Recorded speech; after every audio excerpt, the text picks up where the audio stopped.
بسم اللہ الرحمن الرحیم۔ السلام علیکم جی، کیسے ہیں سب؟ ٹھیک ہے، امید کرتا ہوں آپ بالکل خیر خیریت سے ہوں گے۔ اچھا، آج میرے سامنے جو ٹاپک ہے وہ ہے جی حدیث نمبر 2 ہے جی۔ حدیث نمبر 1 ہم نے پہلے کر لی تھی۔ عربی زبان و ادب کا یہ پیپر ہے جی، سرگودا یونیورسٹی پارٹ 2 کا یہ پیپر ہے جی عربی زبان و ادب کا۔ تو ہم حدیثیں کر رہے ہیں۔ آج کی جو حدیث ہے وہ حدیث نمبر 2 ہے، تو آج ہم یہ کریں گے، ٹھیک ہے۔ تو شروع کرتے ہیں جی۔ المسلم من سلم المسلمون من لسانہ و یدہ۔ ترجمہ ہے جی، مسلمان وہ ہے جس کی زبان اور ہاتھ سے دوسرے مسلمان سلامت رہیں۔ آگے ہم نے اس کی تشریح کرنی ہے جی۔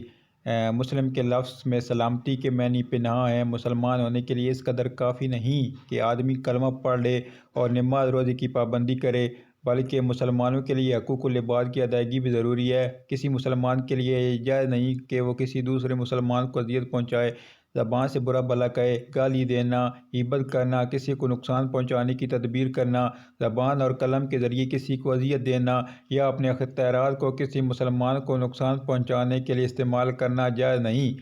امیر المحدثین رحمۃ اللہ علیہ نے یہاں یہ بات ثابت کی ہے کہ اسلام کی بنیاد اگرچہ 5 چیزوں پر قائم کی گئی ہے، مگر اسے آگے کچھ نیک عادات، پاکیزہ خصائل بھی ایسے ہیں جو اگر حاصل نہ ہوں تو انسان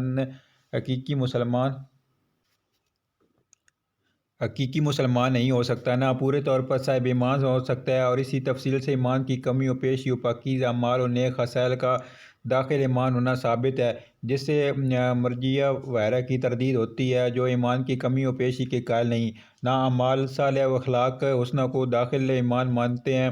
ظاہر ہے کہ ان کا قول نصوح شریعہ کے قطعاً خلاف ہے۔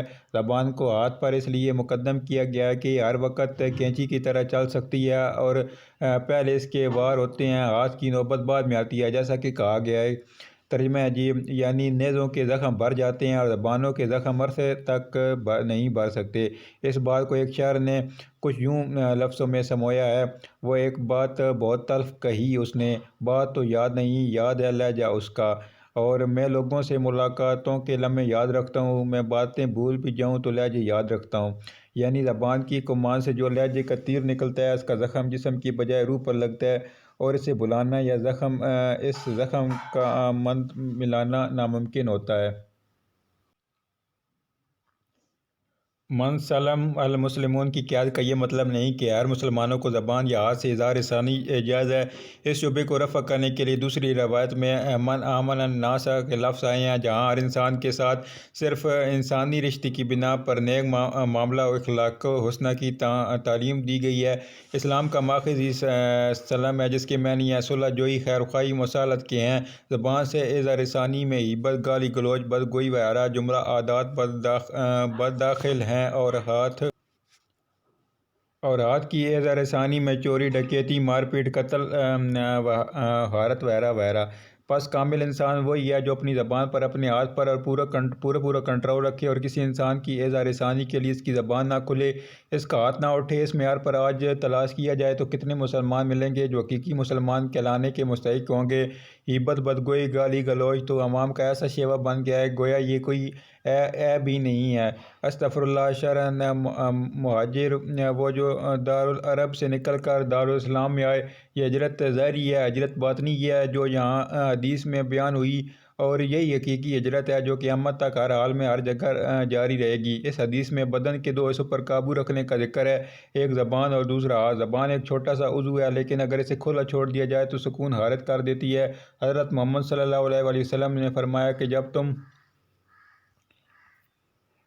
تم کسی سے بات کرو تو آہستہ آواز سے کرو تاکہ کسی کو تکلیف نہ ہو سکتا ہے کہ کوئی بیمار ہو، کوئی آرام کر رہا ہو اور اس کو تکلیف پہنچے۔ نبی صلی اللہ علیہ وآلہ وسلم نے فرمایا کہ جب تم تلاوت قرآن پاک کرو تو بھی آہستہ آواز سے کرو۔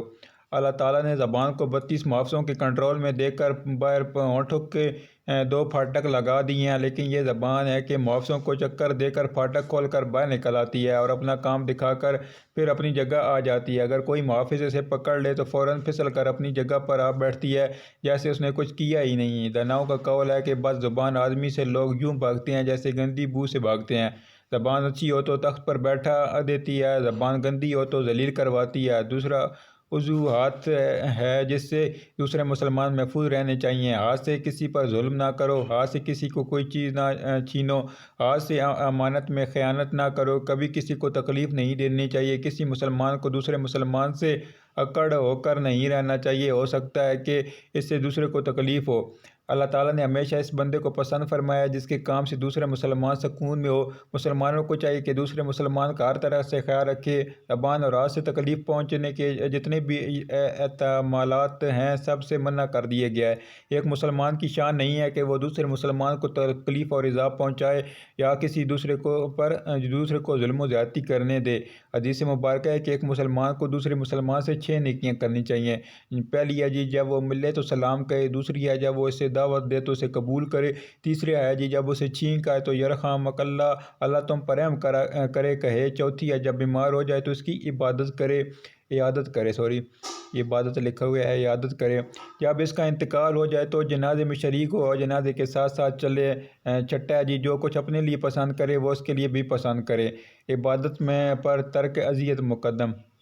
شریعت نے تو ایسے موقع پر ایسے طریقے سے اللہ تعالیٰ کی نفل عبادت کو بھی ممنوع کرا دیا ہے جہاں پر اور جس طریقے سے لوگوں کو تکلیف ہوتی ہو۔ مثلا قرآن کی تلاوت کرنا عبادت اور بہت بڑے ثواب کا کام ہے، لیکن اگر کوئی شخص ایسی جگہ پر جہاں سب لوگ سو رہے ہوں بلند آواز سے تلاوت کرتا ہے تو شریعت کی طرف سے اس طرح تلاوت کرنے کی اجازت نہیں، بلکہ اگر کوئی شخص اس طرح کرے تو یہ شخص گناہ گار ہوگا۔ اس طرح حجر اسود کو بوسہ دینا سنت ہے، لیکن اگر لوگوں کا ہجوم ہے اور حجر اسود تک جانے میں لوگوں کو تکلیف ہوگی یعنی دھکے وغیرہ لگیں گے تو ایسی صورت میں یہ شخص حجر اسود تک جانے کی کوشش نہ کرے۔ اس لیے حجر اسود کو بوسہ دینا سنت ہے اور لوگوں کو تکلیف نہ دینا واجب ہے۔ اس سے یہ بات بھی اچھی طرح معلوم ہو گئی کہ آج کل جو دینی طبقے اور بزرگوں سے محبت کرنے والوں کا طرز عمل ہے کہ اگر کسی بزرگ کی کہیں تشریف آوری ہوتی ہے تو ان سے مصافحہ اور ان کے قریب جانے میں دھکم پیل کا جو سما ہوتا ہے، حالانکہ انہی بزرگ کی طرف سے بار بار مصافحہ نہ کرنے کی بھی درخواست ہوتی ہے، یہ ایک ناپسندیدہ عمل ہے۔ اس طرح لاؤڈ اسپیکر کا بے محابہ استعمال جس نے آس پاس کے لوگوں کا جینا حرام کر رکھا ہے، کیا ہمارا یہ طرز عمل جائز ہے؟ اور اس طرح ہم لوگوں کو دین کی طرف راغب کر رہے ہیں یا دین سے متنفر کر رہے ہیں؟ شریعت کا حکم شریعت کے طریقے کے مطابق بجا لانا چاہیے۔ شریعت میں ایک مسلمان کا دوسرے مسلمان پر یہ حق ہے کہ جب وہ بیمار ہو جائے تو اس کی عیادت کرے، یعنی جب کوئی مسلمان اپنی کسی مسلمان بھائی کی عیادت کے لیے یا اس کی ملاقات کی خاطر اس کے یہاں جاتا ہے تو اللہ تعالیٰ فرماتا ہے کہ تیری زندگی خوشی ہوئی، تیرا چلنا مبارک رہا اور تجھ کو جنت میں ایک بڑی اور اعلی مرتبہ جگہ حاصل ہوئی۔ لیکن یہ عادت کرنا باعث ثواب اس وقت ہوگا جب اس میں شریعت کے اصولوں کی پاسداری ہوگی، مثلا مریض کے پاس جا کر زیادہ دیر تک نہ ٹھہرے وغیرہ، اور مقصد مریض کو تکلیف سے بچانا ہے۔ اگر کسی کو معلوم ہو کہ میرا ان کے پاس زیادہ دیر تک رہنا مریض کی چاہت ہے تو اس صورت میں زیادہ دیر ٹھہرنا صحیح ہے، وگرنہ فقہاء نے ایسے انداز میں عیادت کرنے کو مکروہ قرار دیا ہے جس سے مریض کو تکلیف ہو۔ دوسروں کو تکلیف دینے پر وعید۔ انسان جیسے اس بات کی فکر کرتا ہے کہ میری نماز صحیح ہو، میرا روزہ صحیح ہو وغیرہ، اور اس کے علاوہ اور عبادت میں بہت ذوق و شوق سے لگا ہوا ہوتا ہے تو یہ اللہ تعالیٰ کا بہت بڑا فضل اور احسان ہے، لیکن اس کے ساتھ ساتھ اپنے معاملات پر بھی غور کرے کہ میرا معاملہ اپنے گھر والوں، پڑوسیوں اور اس کے علاوہ لوگوں کے ساتھ کیسا ہے۔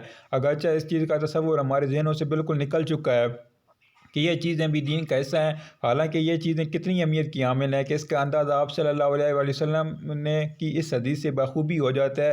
حضرت ابو ہریرہ رضی اللہ تعالیٰ عنہ فرماتے ہیں کہ ایک دن مجلس نبوی میں کسی شخص نے ایک عورت اور اس کی کثرت نماز، صدقات اور روزوں کا ذکر کیا، یعنی بہت نمازیں پڑھتی ہے اور کثرت سے صدقات کرتی اور بہت سے روزے رکھتی ہے، لیکن وہ اپنی زبان کے ذریعے اپنے پڑوسیوں کو تکلیف پہنچاتی ہے۔ آپ صلی اللہ علیہ وآلہ وسلم نے یہ سن کر فرمایا کہ وہ عورت دوزخ میں جائے گی، اور اس آدمی نے کہا یا رسول اللہ، فلاں عورت اور اس کے قلت صیام اور صلوات کا ذکر کیا، یعنی نماز کم پڑھتی ہے اور روزے کم رکھتی ہے اور اس کا صدقہ و خیرات پنیر کے چند ٹکڑوں سے آگے نہیں بڑھتا، لیکن وہ اپنی زبان کے ذریعے سے اپنے ہمسائوں کو تکلیف نہیں پہنچاتی۔ آپ صلی اللہ علیہ وآلہ وسلم نے فرمایا کہ وہ عورت نے جنت میں جائے گی۔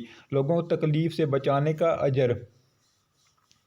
انسان خود دوسروں کو تکلیف نہ پہنچائے بلکہ جہاں تک اس سے ہو سکے اور اس کی طاقت ہو دوسروں کو تکلیف سے بچانے کی کوشش کرے۔ یہ اتنا قابل قدر جذبہ ہے کہ اللہ تعالیٰ کے نزدیک اس سے اللہ تعالیٰ کی طرف سے مغفرت کے فیصلے ہو جاتے ہیں۔ چنانچہ آپ صلی اللہ علیہ وسلم کا ارشاد ہے کہ ایک شخص راستے پر چلا جا رہا تھا، اچانک اس نے ایک کانٹے دار ٹہنی راستے میں پائی، پس اس نے اس کو ہٹا دیا، پس اللہ تعالیٰ نے اس کا شکریہ ادا کیا، یعنی اس عمل کا اچھا بدلہ دیا، اور وہ بدلہ یہ ہے کہ اللہ تعالیٰ نے اس کی مغفرت فرما دی۔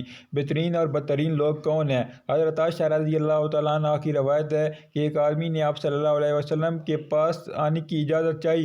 حضرت عائشہ رضی اللہ تعالیٰ عنہ اس وقت آپ صلی اللہ علیہ وسلم کے پاس تھیں۔ آپ صلی اللہ علیہ وسلم نے فرمایا،